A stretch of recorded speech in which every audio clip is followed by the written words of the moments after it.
This is an excerpt from Subodh Roy's book, Chittagong Armoury Raid, a memoir, where he recounts his days in the notorious Cellular jail in the 1930s as a freedom fighter and member of Surjo Sen's Indian Republican Army. On August 15, 1932, the first batch of political prisoners numbering 24 was banished to the Andamans to be pledged in the Cellular jail.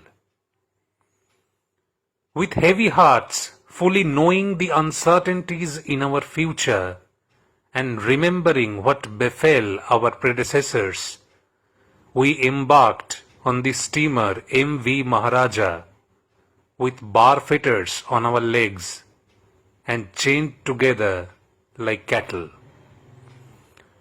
It was summer and the sea was rough and the ship rolled violently.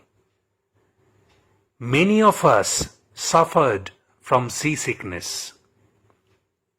We were kept in iron enclosures in the ship, like lions and tigers in the zoos, and very near the engine room of the ship.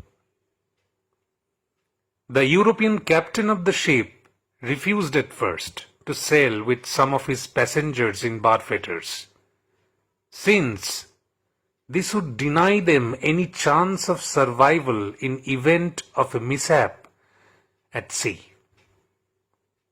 But the authorities rejected his plea and ordered him to sail without arguing. I mention this so that the readers might know how vindictive the authorities were in dealing with us. Even minimum safety measures were denied to us. All of us faced tremendous hardships due to the rolling of the ship in rough seas, and some of us vomited too. All along we thought about the horrors our predecessors had faced in the Cellular jail.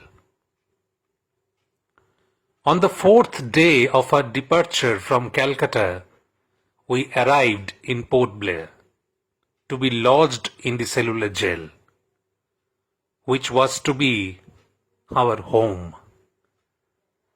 For how many years, we could not guess. The sight of the Cellular jail sent a shiver down my spine. We passed through 3-storied barracks jutting out from a central tower. With bar fitters on and surrounded by Pathan guards, we were taken to 3-storied barracks where the convicts stayed in separate cells. Our heads were reeling because of the tossing of the ship in rough weather. A strange feeling came to my mind on seeing the ward to which we were brought. The semi-dark and gloomy 3-storied building had an oil press or ghani in front of each prisoner's cell.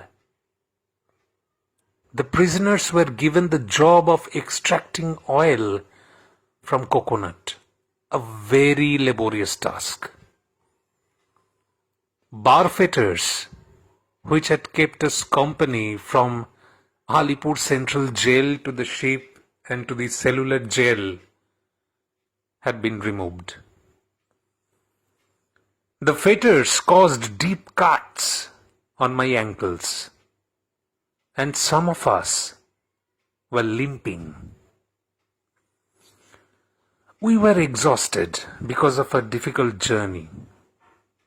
To add to our suffering, a young European officer, whom we came to know later as the Assistant Superintendent of Police, started lecturing us without any rhyme or reason. You Bengal terrorists! This is not Bengal. It is the Cellular jail, Port Blair. Have a look at the cells and the oil press in front of each cell. As lions are tamed with the crack of whip, so also will be tamed here.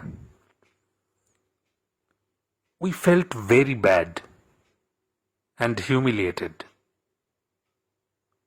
At night, we were put inside dark cells where poisonous scorpions were our neighbors.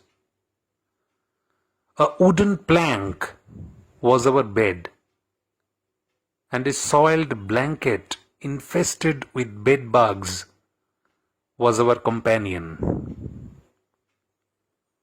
On the second day of our arrival in the Cellular jail, rope making was given to us as jail labor.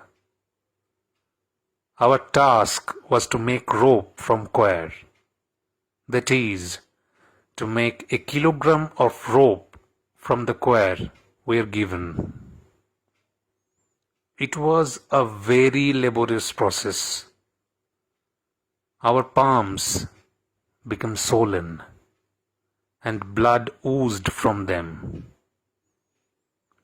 To this day, I carry these marks, a reward for fighting for my country's liberation.